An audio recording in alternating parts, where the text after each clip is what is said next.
Welcome to On the Chain. This is Chip. I'm here with my best co-host ever, and that is Jeff. What's going on tonight, Jeff? What is going on, Chip? Great to be here tonight. Looking forward to the show. I'll tell you what. Yeah, we got a really good one. And, once in a while, a project comes together and it's something we take a look at, and it's just a phenomenal idea. And we have none other than founder and CEO Will Rush from Stack. And you're asking, what is Stack? Well, if you have kids or you know people that are 18 and under, and is there a crypto solution for them? There is now. We'll get into it in a little bit. And Will, he's been with billion-dollar companies. He's got an amazing background. We're going to jump into all that. Jeff, are you ready to kick it off? I'm ready to go. You ready? Let's go. Let's go. Do it. Let's go. Welcome to On the Chain. Man, Chip, good to be back. Did you say Will Rush is with us? Will Rush, that's right. And by the way, and let's all put our hands together and let's welcome Will. Come on in. Hey, Will. What's going on, guys? Welcome on the Chain. Great to be here with you. And like I teased in the open, I mean, let's hear a little bit about your background. Let's dive into the project because let's hear about your background. You spent logged a little bit of time with some other organizations out there. Yeah, appreciate it. No, I'm excited to be here. Thanks for having me, Chip and Jeff. I'll give some quick context on me. So I've spent the last 13 years in the securities and sort of traditional like fiat banking and securities world with the Charles Schwabs and E-Trades and TD Ameritrades of the world. And in all that time, I think there was sort of like this burning question in my mind. And it was, there's a group of investors that are never going to click a Robinhood ad or a Charles Schwab ad. And every second of every day that they miss out on the stock market, they don't get compound interest and they immediately fall behind. And so the question that was kind of always burning in the back of my head was, how do you get those people involved? My career took a few sort of turns. I went back to school. I got a master's degree. I worked in venture for a little bit. And then I most recently was working with a teen bank called Copper, and their solution was a way to teach high schoolers how to graduate with a credit score and how to save and how to do a lot of really cool stuff. And I helped them on their teen investing product. And there was sort of this kind of clear moment of delineation of running a few A/B tests online. And we would literally keep the same image, the same words. We would change one word, stock and crypto, and we would get 5 times the engagement on crypto from teens. And it was super clear that there was enough excitement behind, this kind of crypto Web3 world that if you could use it as a way to introduce investing as a concept to young people and you could teach them and educate them on their finance, you can make a lasting impact and you could change that group of people that really don't do that first initial layer of just like wanting to open their own investment account by introducing it to them before they're afraid of new things.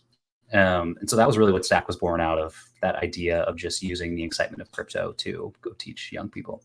Well, it's got a great name too. Like everybody knows in crypto, you're stacking bags, right? You're stacking. So I was like the perfect name too with the, you're always doing some kind of, it's like I'm stacking bag of this and this and that. And, but it's kind of interesting how the evolution happens. We talk about it a lot here as far as like a lot of people even, got in their 20s or 30s or 40s, they had a 401k, but they weren't really investors until really crypto started coming into its own.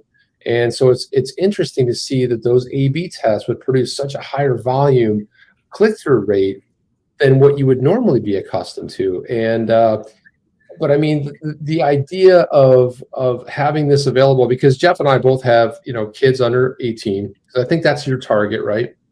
Yep. Tell us a little bit about Slack and what about the platform itself and in your target and everything. Yeah, so I mean, our platform, it's a mobile app and it does 2 things. I mean, one, at a very basic level, it allows under 18-year-olds to co-own an account with their parents.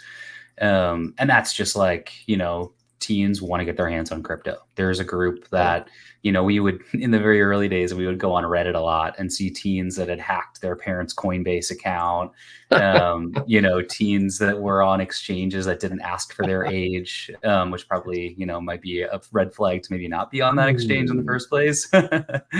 And to get authorized to serve under 18 customers in financial products, you have to be really thoughtful about how you do it. You have to go through, obviously, a big legal and compliance process. And so that was step one. It was literally just doing, the ability to have under 18-year-olds on your platform. Step two is education. But how do you make education engaging? How do you have them learn hands-on? Because when a 16-year-old makes a mistake with $20, they won't make that mistake again when they have $2,000, or $20,000. Mm-hmm. And so it's really just like fighting through that really early lesson era of your life that you're kind of forming your habits that are going to stick with you for the next 25, 30, 40 years, and teaching some of the basics.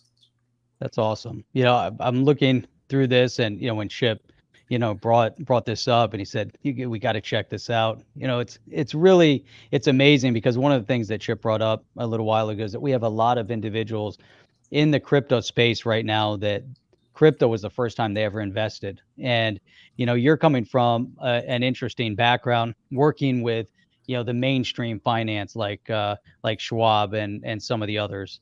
If you were to take your experience in finance, the A/B testing you did with these individuals that are so passionate about crypto, what was the one thing that kind of led you to say, hey, you know what, I'm done with Schwab, done with traditional finance. It's all about crypto. What was that transition point? I think the fact that a lot of the UX UIs in the fintech world still look like, traditional finance apps, and no one had created something that was that exciting. I mean, we could use Robinhood as an example, right? Robinhood created $1 billion business by just reinventing a product to be mobile and somewhat friendly, on a phone to go use and be retail focused. I think it's taking that a layer deeper.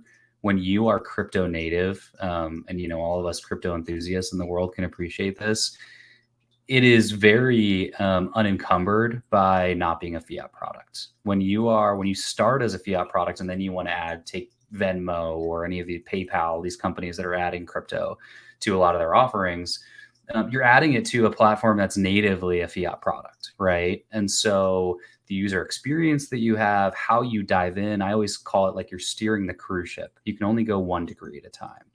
Mm-hmm. When you are in this world and you dive in really deep head first, you are in the 2-person sailboat, right? You can steer any direction that you want, and you can be native to this kind of Web3 world that we're living in. So I think just that on its own is kind of the zeitgeist that we're after. And it's taking that excitement again, and it's trying to get people that don't traditionally get invested in financial products to go be a part of crypto. Naturally, I think, and I'm curious to hear your guys' perspective on this, but I feel like crypto has this rebel brand right now. It's kind of like Apple in the 80s, it's like fighting the bad Windows universe or something. Still is winning. Yeah. I mean, I really think that the crypto world that we're living in has so much opportunity there to just get people excited. And if you get involved with 10, 20, $50, our platform's completely agnostic to how much money you have in your account. It's really just a way for you to get hands-on. Yeah. It's really great. Yeah, Chip, you brought this up a lot in terms of, working, with your daughters and, really trying to figure out, how to move money to them. But then also you don't want to just move the money, but you want to actually get them invested, So, I think, it's so vital. I talked to my son also about crypto, and I've been putting crypto aside for him, but that's his engagement. He doesn't get to see it, doesn't get to access the app, doesn't really engage with it. And I'm looking at this, I'm like, hey, this is awesome. I'm not going to give them all this crypto to play around. But like you said, $20, 30, $100, they start playing around. They get this idea of what it really means to invest and to start learning it. If you can learn at that age, all the different financial needs, for long-term strategy. I think, for them, man, I wish I had the opportunity, pre-18 to start investing and I hear putting you. money aside. I mean, it would be amazing. It'd be a game changer. I think part of It the really is. part of the reason, Will, is that what you're doing is such a benefit because there's really not a lot of financial education taught, even at the high school level. It just isn't. I mean, it hasn't changed a lot since anybody in the chat or watching us. It's kind of the same thing. It's just some very basic stuff, but the kids getting set up for this new world and understanding that, and stocks can be emotional. You're like, well, I like this stock or I love this product. That's why I would invest in it. You've got your meme coins, you get your NFTs. There's all kinds of like kind of an emotional tie in a way. But then there's like straight out use case coins where these just have a use case. This is what they're around for. This doesn't have a use case. It's a store of value. This one's smart contract. So is that some of the education that you're planning on, I guess, with the app and having them engage with? Yeah, so I mean, the educational content, I'll say maybe two things about. One is it's Gen Z native, and so it looks more like a Nice. TikTok video, than anything else. I think. There you go. There you go. I mean, That's personally, I'm There not you a go. TikTok user myself, but I'm thankful that members of my team are.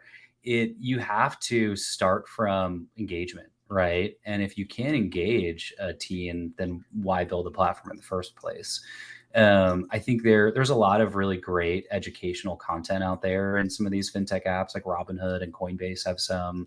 Coinbase Earn is I think actually a really great product. But what they do is they send you to like a blog where they want you to read, and kids just honestly don't want to read these days. They want a 30-second video. And so you have to, I think, start from those questions. I also think that this new generation is so fascinating to learn from because there's almost micro generations within it. I think like you take somebody that's 16 years old and 19 years old, for instance, and the way that they use technology is inherently different. The apps they use, the social media forums they like. And so just being a listener actually in this early stage of the business, I think is the most important thing. We go to a lot of high schools. We just like listen to what kids think about NFTs and crypto and Web3, and we learn something every time. I think the biggest mistake that you can make with teenagers is infantilize them. They are incredibly smart. They are conscientious. They will shock the heck out of you with their capabilities. And so we're just a tool that tries to give the facts, the good, the bad, everything in between of this world, and give them access. That's awesome. I think about, my son starting out and, having his cell phone. He sits there and he can have so many things going on at the same time. It's been that way since he was a baby. I can remember him, just couldn't talk yet. And he had two cell phones playing a racing game on both cell phones and playing both. I'm like, what in the world's going on here? One at a time, but these kids are just so, Right. involved in the technology. It's all around them. But you're right. Reading isn't a thing, but looking at these short clip videos definitely is. And they're playing games. Again, yesterday I'm watching him. I'm looking at his phone and I said, "You're watching Dan TDM. You haven't watched him for a while." And I'm like, "What is he playing?" He goes, "No, I'm playing a game." And so he's got the picture, he's got the YouTube video on his phone playing a game. And if he was sitting in front of his computer, he'd have another game over there too. I'm like, all right, enough. But it's funny. So I'm checking this out. And Chip, you'd be surprised to know that if you look at our chat, they've upgraded the chat and there's stars in there now. So you can star cool. questions. I just found that. Oh, wow, that's fantastic. But there's a couple of things here, which I think are just real cool as we're going through the list. So Hands Loaded happens to help us. He's producing our other channel, cutting up and doing some stuff for us on that channel. But Hans Loaded, awesome. But he says here, wow, never even thought of the minor niche, so I think, and this is definitely, something that you're definitely onto here with that. I like Alchemist. Kids like changing color microphones. I think you can keep that. I love it. There. But there was something here. Here we go. So Doug was saying, have you thought about integrating play to earn within the platform, and how exactly would you see that working if it is something that you're doing? Oh my gosh. I think that there is an ocean. I think the hardest thing actually as a founder sometimes is to turn your brain off from all the different product features that you want to add and all the worlds that you want to dive into. So really like just focusing on getting this app live and available in people's hands. But I think integrating play to earn, and even like if you just think of being a part of this video game universe in general, and you say we have an access point to under 18-year-olds and a digital wallet, and we're the first people to really have that. I think naturally video games is the place that you go to and say like, what did I want to do when I was a teenager? I wanted to go buy video games, and so it makes total sense. I think there absolutely is an end game there. I think in general, when I think about the crypto market, moving from an investing product into a banking product, and using it for B2B smart contracts, using it to buy things in the real world and in the metaverse. I think we're going to obviously see like that next level of adoption through that. And so naturally, we have to always be thinking about the banking functions of crypto and digital wallets. For right now, it's like, how much can we just do some fun education, get people involved, have people have a $20 of lifeguarding money or, waiter money from their summer job and put it in a stack account and go learn with it. Integration into play to earn, all those other things I think are inevitable, and they'll definitely be on the long-term roadmap. That's awesome. Let's look at this right here. So this is EC 2189 says near future kids download info into their brains. Yeah, right into the brain, the old brain right there. So a little bit more about this. So it's mobile based, right? It's to get the download. I mean, it's getting crazy like that. But yeah. So now so is it a singular wallet or is it a multi-sig wallet where you got the parent? So the parent authorizes, like the kid wants to go sell a bunch of stuff. Is there like the parent has to get involved? Yeah, so what's really interesting, so we'll be an exchange. And so what maybe not as many people know about how centralized exchanges function, and they get a bad rap, I think, in this like decentralized world, the centralized exchange. What a centralized exchange actually offers you is they have what's called an omnibus relationship with the broader ecosystem of crypto. And so it protects users' information from basically being in this broader stratosphere. And so when someone goes and buys Bitcoin on Stack's platform, it actually shows up as just Stack trying to buy Bitcoin to the outer universe and then matching that with someone that wants to sell their Bitcoin. And so because of that, inherently, I think there's a level of security, that is nice to have. And then like the second layer is just the access to your account. Now, how many times I'm sure you guys have heard this all the time, of people getting locked out of their accounts because they lose their digital wallet password. And so a centralized exchange can house, all that information and can keep you, obviously like into your account if you get locked out for some reason. So that's what we'll be. This wallet will be hosted by basically a third-party relationship that we have, and it'll be hosted as a Stack wallet. And so it's sort of like a locked ecosystem within this broader blockchain world that we can serve customers with, and we can create a lot of value on the front end while, we have a really cool, safe partner to go find the other side of your Bitcoin trades, quote Bitcoin prices, do custody, do all of those important functions. And so what are we doing the KYC and AML with that? Yep, exactly. Right? So they're full. I don't know if you guys have ever heard of Apex. Apex does a huge stock version of this. Like people don't realize when they're a customer of anybody other than like Schwab, E-Trade, like the biggest 5 companies, you're actually a customer of Apex most of the time. And that's because they're the ones that facilitate all of the back end, and these smaller companies that you're a part of are actually just like a front end service. And so that's how we operate. Robinhood actually didn't build a back end for like the first like 8 or 9 years of their existence. So it's how these companies function, especially early on. It's wild. So I was going to ask, what kind of, so out of the gate, like what kind of, how many offerings are you going to have as far as crypto is concerned? And because that's like the question is like, well, what's the potential universe of coins can be invested in? I mean, there's like thousands, but I mean, what are you going to roll out with? Or I mean, just It's a very common question that I get, and it's an interesting burden that you bear, right, when you have parents and you have teens, because you want to give access, and I'm a big believer of giving the tools and letting others decide what they want or don't want. Right. At the same time, of course, there's could be a Chip or a Jeff or a Will coin tomorrow, and it's like, should people be investing in that? Should you give them access to it? We'll start off at a level of like 25 to 30 coins on our platform. Okay. And that's just kind of the middle ground of coins that have high volume, that people are trading somewhat frequently, but Right. also give people the ability to buy more than just Bitcoin and Ethereum, right?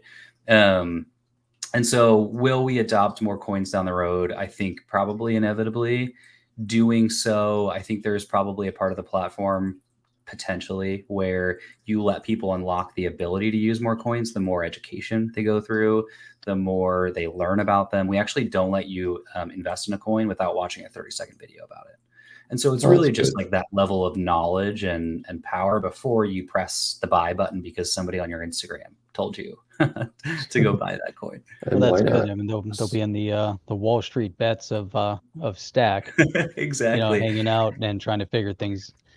So here's I think an important question. We can kind of get a bit serious here with this one. So Andrew Smith is saying, how does the tax work? Is the account set up as a trustee, or because you're kind of Where's the tied to tax it. burden? Kids are tied to it. Yeah, who holds the tax burden?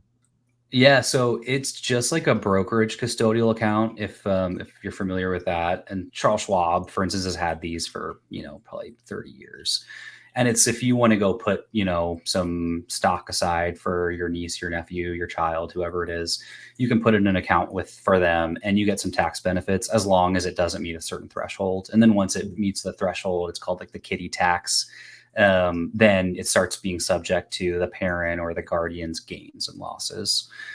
So we'll have the exact same tax, treatment as you would of that custodial banking function. And the only real difference is that it's obviously in digital assets. So when a teen user turns 18, depending on the state they're in, there's a few that are like 19 and 21, but most states are 18, it'll actually automatically transfer into that teen's name. Oh. Yeah, their birthday. Now, Nice. now, as you're going through all of this, so you're saying there will be a Stack coin as well, and as you're looking at all the different. So there will be a Stack coin, but it's not actually a token. It's really more like rewards points, and it's a way to quantify everything that you do on the platform in terms of what you can redeem it for. So every time there's like daily quizzes that you can take, and they're like really quick 2-minute quizzes. Each time you do one and you get a right answer, you actually get Stack coins. The value of a Stack coin is the equivalent where if you were on the platform every single day, taking a quiz every day and got those questions correct, you would basically get the platform for free in the amount of crypto that you could redeem for it. And so that's really just about engagement. We think of it as like one of our 5 important investment pillars. It's long-term holding, diversification, periodic savings, engaging with your account, and then lastly, learning. And so those are the 5 things that we really teach. And we teach them in kind of different ways, depending on what the activity is. So is the idea then behind Stack, it's more geared towards the learning, the education, the development, with the idea of eventually the kids are going to move off the exchange, and you'll go from Stack to Stack Senior, when kind of progress. Yeah. And if the parents are looking at this, maybe there's some adults out there that say, hey, all these other exchanges are way too complex, and maybe there's a Stack Senior that's there to help them out. Yeah, I actually think that when you create a product to teach a teenager about Bitcoin or Ethereum or digital assets, you actually create a platform that's for everybody. Anybody that's new to the world, they learn in a very similar way. I don't think that the capabilities of a 16-year-old and a 30-something like me or anybody else is that different if you haven't invested before. We will be able from day one to serve over 18 customers. And I actually think the defining moment of the platform is that handoff. It's a handoff of somebody who turns 18. And what a few brands in the space that serve this under 18 segment of financial products have done is I think they've done a terrific job of being a cool brand to, a 12, 13, 14, 15-year-old, But what they see is they see a lot of people leaving their platform once they graduate from high school because they think of it as something they had when they were a kid. And so what we've actually done is we do a little over half our user testing on our app with people that are over 18. And that's because we know how important it is to have it both resonate and be native to this Gen Z group, but also be something that's transferable to a much broader group down the line. So that's something that I'm always thinking about. We'll get smarter, I think, as we get it in the hands of customers and get more data. Of course, yeah. So I have a question here. This one's from Rob McDermott. It says, sounds like a three-sided marketplace, the kids, parents, and Stack. I'd be interested to understand your monetization models and your forecasted addressable market that you're pursuing. Wow, I like that. We got an investor. We got yeah, we're the investor. No, yeah, he's no joke. He's solid question. So I'll leave that up there for a little bit. Yeah, so the monetization model is subscription based. And the main reason that it's a subscription platform is because if you think about Robinhood, for instance, Robinhood makes money based on volume every time that you buy or sell something. And what that does to their business is it makes them want to encourage things like day trading. You mentioned Wall Street bets earlier, and I think that that's a really important thing to have in the back of your mind. What the world has done a fantastic job of is giving access. You can buy $1 of Amazon stock in a second, and that's a wonderful thing. But what they haven't done a great job of is educating that group. And so naturally, when all these new retail investors got brought to the market, they said, okay, well, I'm going to use social media and my phone to educate myself on this, which is very natural. But what it also resulted in was a lot of day trading. And it was people thinking that they need to be day traders or hedge fund managers to go make money on the stock market. And so I think getting away from that mentality is really important. And that's why we're a subscription platform, because we're agnostic to how often you trade. We actually encourage you not to trade too often.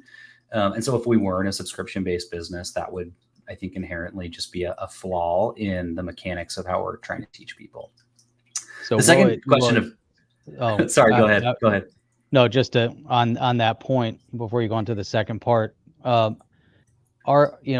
this is interesting because you're bringing up the day trading aspect. So are there going to be specific, regulations within your software, similar to like with Robinhood, that you'll definitely get triggered. Most stock trading platforms will still trigger, if they think that you're day trading, if they're not, if you're not set up and you haven't gone through the process. So are you going to have some sort of a trigger there then for the kids? Say, hey, you've sold too much. Yes, we will. So we actually will have a pricing tier that's not subscription based, and that's on sales only, because we don't care how much you buy. We want, and we know kids might get $5 or $10 of allowance or $20 of allowance a week. And so if they automatically just put that into their Stack account, we want them to be able to do that. And we understand that there's going to be a periodicity to that. What we do care about is selling too often. And so if you do that more than a certain number of times a month, then you actually do graduate to a tier where you pay per trade.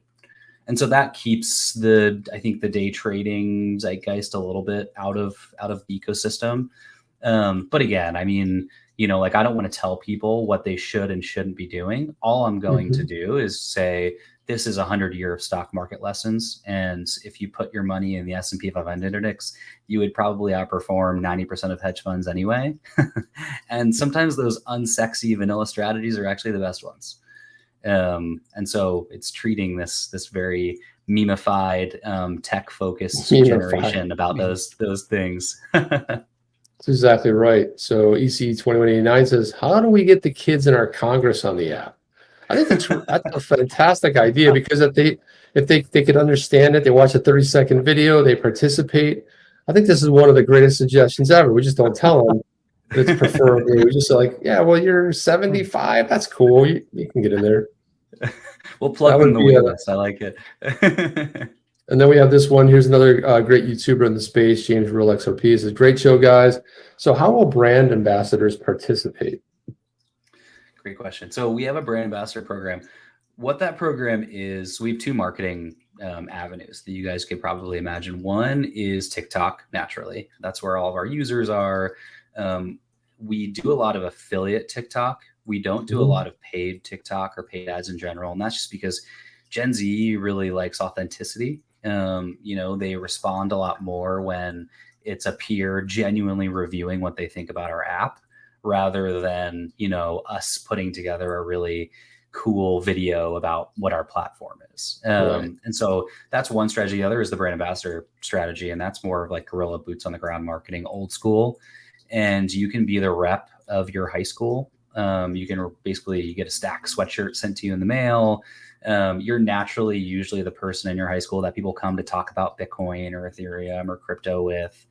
And what you do with it is totally self-driven. So very low stakes. We know that high schoolers are always looking for ways to build their resume, to get some experience before college, before other internships, things like that.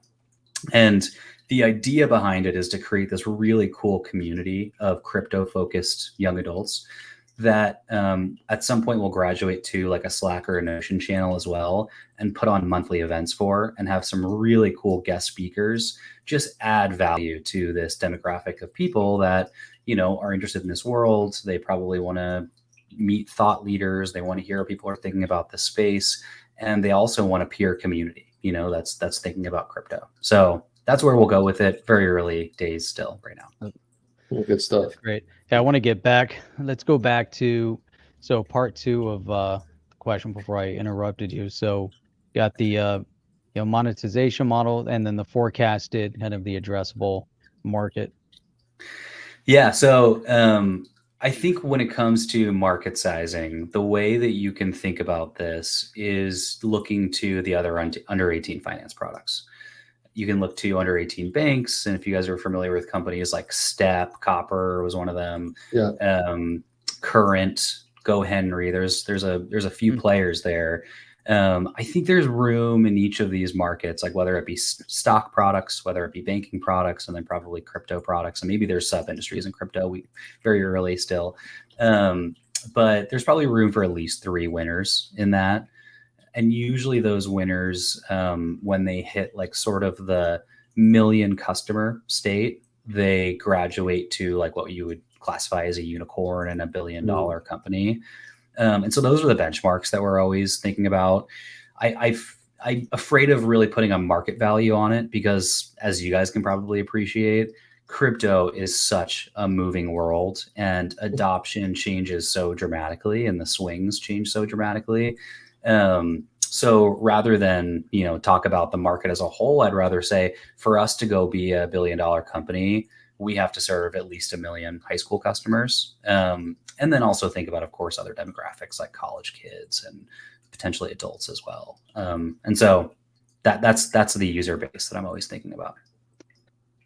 That's awesome. So, there's a couple of nice comments here from Legendary. He said, when I was a kid, I had to deliver a stack of newspapers to make any money. I don't know. Love it. The punniness of that is great. But it's crazy too, because, I don't think kids are allowed to do that kind of work anymore. You're not going to see them ride around on their dirt bike with a whole bunch of newspapers, throwing them at 6 a.m. It's true. I mean, I think that we do some stuff like, this can be your side hustle as a teenager. I think that there is a theme in products right now. And you could see it on LinkedIn or on Google or everywhere.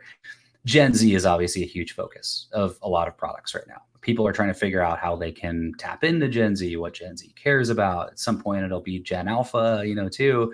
And I think when you really lean into this world, you can understand very quickly that these kids are different.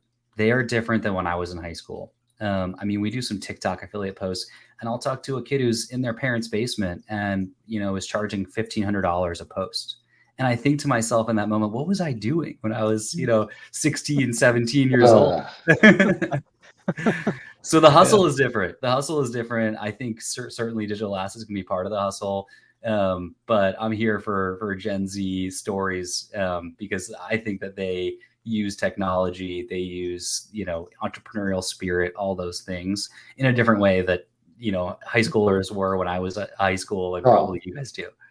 That's so true. I mean, my daughter, she's 17. She has three jobs. She has 3 hustles that she does. So she's works at a pizza place, and she does the soccer on the weekends. And she's like, they pay pretty solid money for just being there for a couple hours.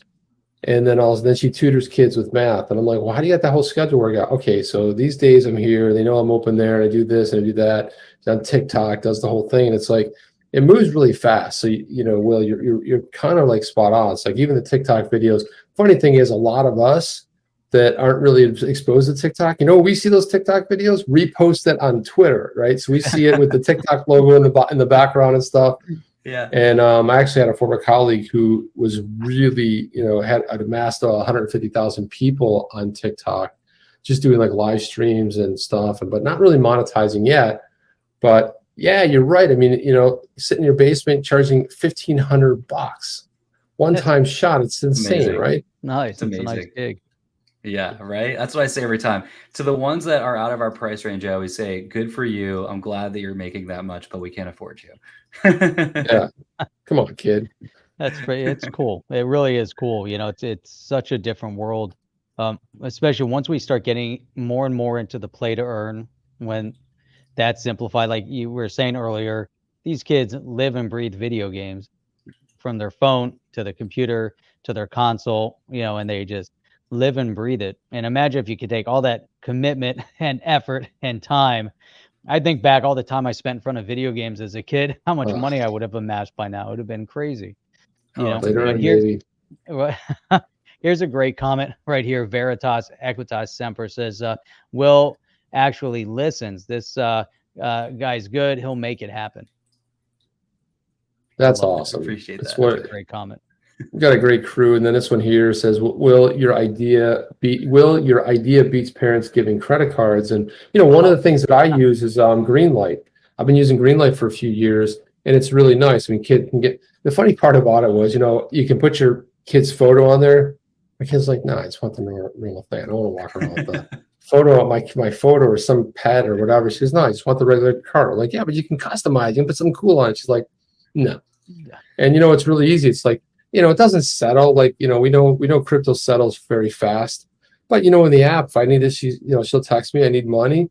I click, and then I load my wallet. I click her wallet. It's there. And I kind of imagine that a similar experience with Stack, where I would load my wallet up, right? Load it into the kid, her wallet, from fiat, right? I'm guessing you connect the bank account, right? Connect the bank account, credit card, something along those lines, via Plaid or something like that. You connect it, and then you go ahead and load it up, and then it's available for her to be able to look at and invest. And I'm wondering for the parent side of it, because a lot of people are versed in crypto, but there may be some people that just don't know a little bit as parents. The kids are going to be teaching the parents, like, hey, I want to get this. I want to get Stacked. Everyone in my school's got it. It's really cool. I get involved. And now we've got a reversal happening where, we already know the kids fix the phones. And I had a problem with my phone. Yeah, you click this, it's done. Okay, cool. So you kind of envision something where it's going to be that child teaching and kind of back and forth a little bit? I think learning together about this new world and new technology is so natural and symbiotic. And I think it's something that you absolutely have to lean into. The difference in the parent and the teen, as winning them as a customer, right? It's a parent's wallet most of the time. And so you always have to think about that, because a teen can love your product, but you still have to have a parent that wants to fund that product, because parents, are financially the ones that make all these decisions. And so you have to be thinking about that, while also going back to your Greenlight example. And I love what Greenlight has done. And I think they've done a tremendous job of doing a lot of the parent, zeitgeist, but maybe have some things to do with teens, and really leaning into what teens care about and listening to them as a group. And so I think listening to teens and listening to parents at the same time is a key part of our product.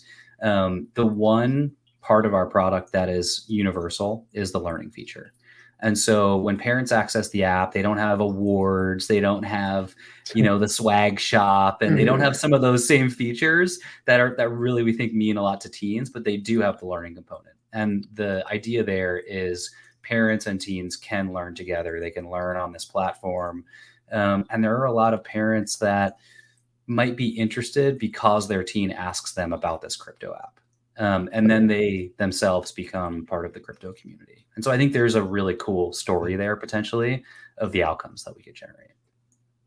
That's a lot of fun, Jeff. I'm gonna miss out on. I think I might want some rewards. I want to see what I can do. What I can do with that stack Yeah, coin. Maybe I'm gonna get be some. stacking.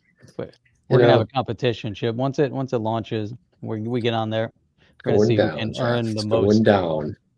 It's going down. Look at this. So I want to throw the website up there just for people, and I'm going to also toss it in the chat. And guys, if you're watching this on the rewatch, you can always go down into the description and go ahead, and it's trystack.io.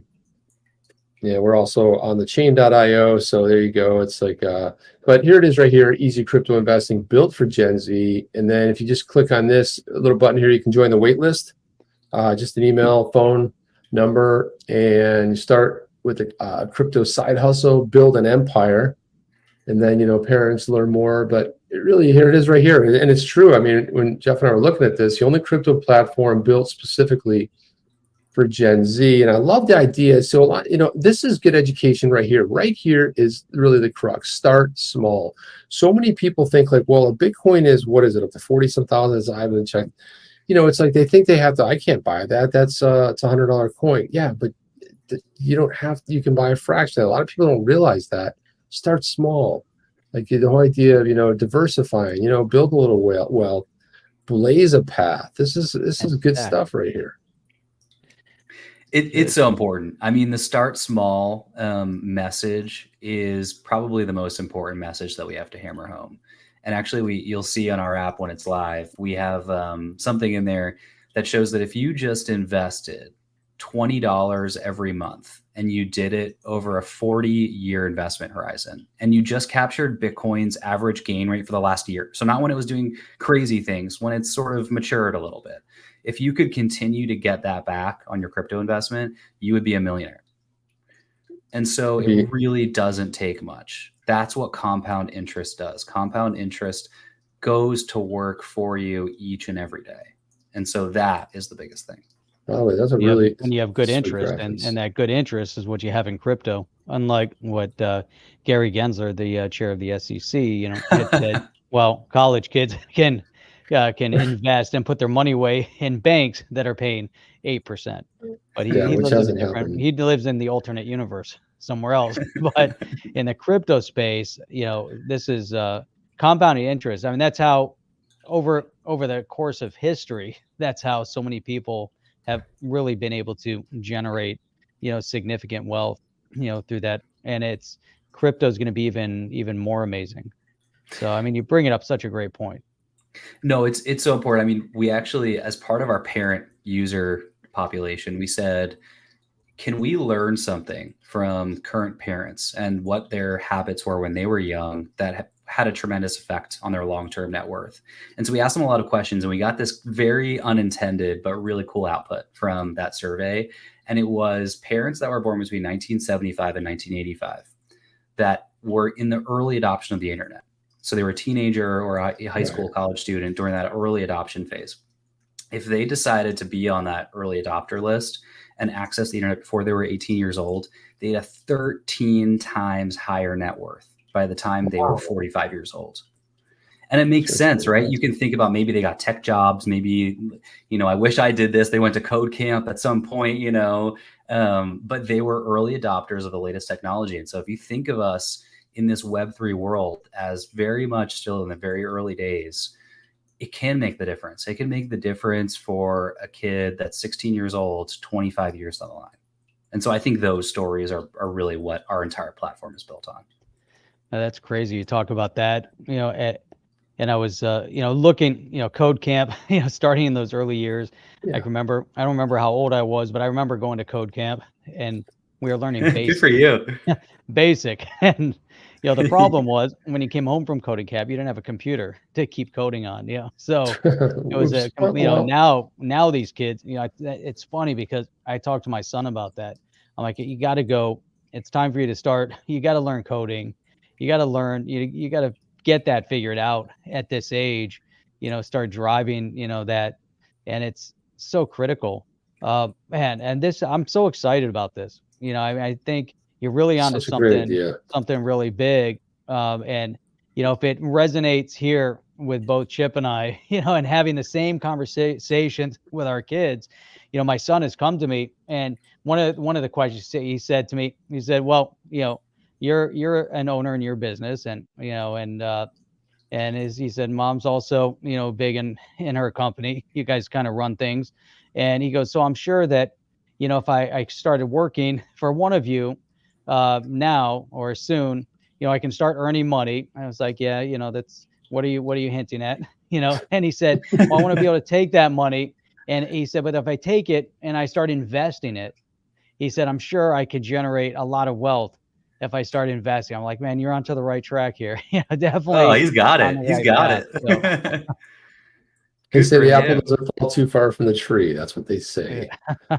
Sorry, it was an apple analogy, but it's just it's truth. It's what happens. Sometimes Lemon. it falls really far away from the tree. Then you're like, whoa, That's why we have it's a whole lemon. different story. But The guys, I lemon. mean, I would just say anybody out there, like, I mean, give it a shot. I mean, if you're, and it's like, it's if you have kids, yeah, okay, but you have a niece or nephew, or you maybe, maybe you have a little, a sibling that's, not of age yet, and you're into crypto, you're in your 20s, and they're still in their teens.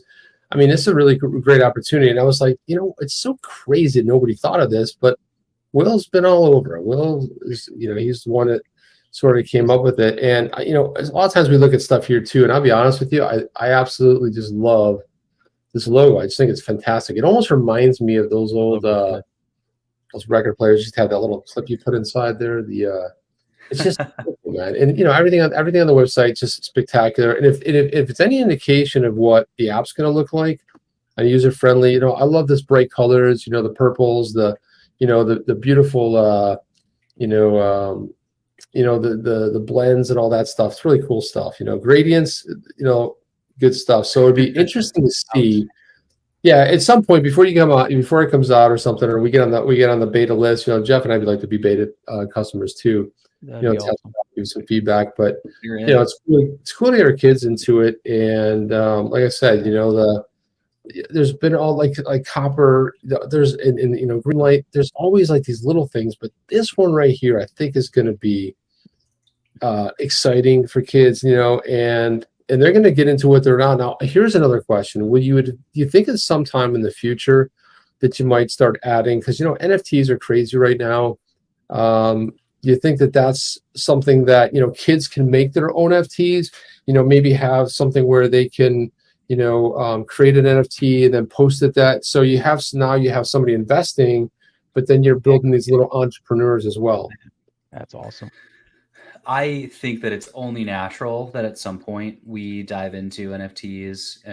I think that there's some other concepts that I want to add, and I want there to be like a graduation level almost, where if you do some of the foundational behavior and you get to certain tiers, then we start to teach things like dollar cost averaging. We start to teach about staking. Yes. We start to teach about some of these other parts of this world that are pretty essential, to understand and to use, but probably aren't like day one stuff. And so I think NFTs probably fall into that too.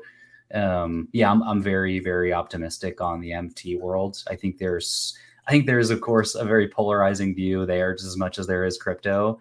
But I think there's some really exciting use cases there that could go a lot of places.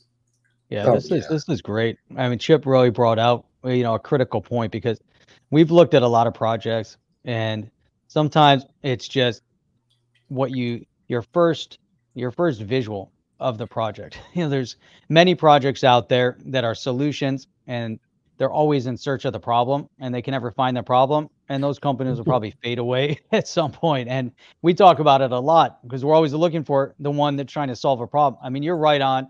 The problem is kids not investing or needing to learn how to invest. That's your solution, outstanding. And then the way it's presented, and Chip really hit just on the website. So I'm kind of excited to see how the app is, but the colors, the simplicity of it, it's easy to understand right off the bat. The big lettering, the color scheme, it brings the kids in. I think, they can definitely gravitate to something like this. So the website is enough to where kids can be, excited about seeing it, looking through the different levels, from starting small to blazing a path, and then building wealth. I think that's something, the kids want to be able to do. I like the idea that you have the brand ambassador getting that engagement, because that's kids like that concept. And then you get to the bottom when, choose which coins to buy. I think that's like the adult side of it. When kids are going to Yeah. get stuck on the welcome to stack, big picture. And then the adults keep going, invest, get rewarded, cash in. And that's where the adults start, they want to learn and start driving down. That's kind of how I visualize this. But this is really outstanding. And it's funny because got Apex. He said most adults are terrible with money, and they're also wanting to learn. They also need to figure things out, which is great. And I think we heard that before. Here's another question from Rob McDermott. MVP, alpha, beta, and you mentioned, soon in a beta test. What resources, support does your team need right now to move this project forward? Yeah, so we are tracking to go live in April. And so that's sort of the date that you can have in the back of your head. What we're doing right now to get this is what features are absolutely essential, right? Like, think we need to be able to allow a team to go buy and sell our coins. They need to be able to off ramp and on ramp from a fiat system, a bank account, a credit card. And then we'll do some learning features early on. Like I said, there's so many thoughts swimming in my head that keep me up late at night, that I have to sort of put in the backlog. I think about things like social investing. This generation is very willing to share information. They like to talk to each other about what they're doing. And so I think there's naturally something there that we'll probably add. I think there's also like a gamification that will dial up. It'll be there initially, but we'll get dialed up much further, and probably like the 2.0 and 3.0 versions. But yeah, so everybody on the wait list right now will get the earliest access to the app. And if you're a parent, if you're a teen, if you're an over 18-year-old, say you're a college kid, anybody can join the wait list right now. There will be access from day one for all of those users. And I'm super excited. We already have a little over 1,500 people on the wait list right now, and it grows each and every day. And I think that is just so exciting. Oh, it really is. And it's again, it's time. Honestly, I mean, even for adults, something that's a little bit more simplistic. Sometimes you get on one of these exchanges and it loses people, and I think that it slows down the adoption rate, just because it doesn't even matter if you're in your 20s or not. But like Robinhood made it easy. Click, click, click. You're done. It's just a really easy app, and even made some. Even though they were dev cryptos for the longest time, and they started onboarding a couple of them. They even gave you, hey, you want to look at other ones we don't have? Here's the charts. You can see what's going on. And just sort of that engagement part of it. EC 2189 says, last one for on the chain and Will. Why go to MIT? Get Stack. There you go. I like that. I love it. Yeah. Yeah. So it's like, teaching this the financial education and acumen like really early is a really valuable thing. And it's like, it's funny when this whole thing happened and kids were coming home, I was getting to audit, and I'm working remote. So it's like getting to audit your kid and like brings the laptop into the kitchen, eating food. I'm hearing the lessons. This isn't something as a parent you get to listen to. And I'm like, and I could see like, okay, what teacher's that? Okay, what are you guys learning? What about that? And it was real easy to tell by the style and how the information was presented, the ones that were really engaged. Because one time, there was like a 6-hour jam session going on for like advanced math. There was like some advanced calculus 2 stuff. And everybody in the class was there because the instructor was like really present, made it fun, goofed around a little bit. And that presentation style. And I'm like, wait a minute, you're in math class on a Saturday? For how many hours? So you get to see that if the engagement's there, if the expression's there, and kids get to learn and express themselves, bump into some things, make some mistakes. Look, this is all how we learn. Everybody knows somebody in the crypto space, Stefan Tomas, who lost, I don't know, 200-300 million because he forgot his passcode. I mean, it happens, There's a brilliant guy, brilliant co-founder of Coil. And look, it happens. And this is the kind of thing where there is an element of having that on your phone or having some sort of like you said, a centralized type of a thing, because I can't imagine the pain of somebody losing their, their keys. It's tough. So true. I mean, the level that there's so much that we need to educate on too. I mean, you can go to things like security, the stock market, the typical financial products, investing, crypto, NFTs, the metaverse. I mean, there's so many things. I actually think our biggest backlog right now is just creating the educational content, and how quickly we can create it and how many resources we can push, to really get it going, because there is so much to do. And there's things that I learn about this world every single day, And so I don't even think that there's a point in which that if you enjoy crypto and you enjoy this Web3 universe, that you stop educating, because it is always changing. It is dynamic every second of every day. So that is exciting in itself. Yeah, it's great. And believe it or not, I mean, we're almost through the hour here. So we're getting into the wrap up time here. So I think if there's one thing that we might have left out, or something just like in a closing sort of a statement as we get out of here. What are your thoughts? What did we miss, or is there something else you'd like the audience to know that maybe wasn't expressed about the product or timing? No, I mean, I always share that whether it is Stack or it is any other platform out there, get invested, go get involved. I think it is inevitable that crypto will be in every portfolio in the world at some point.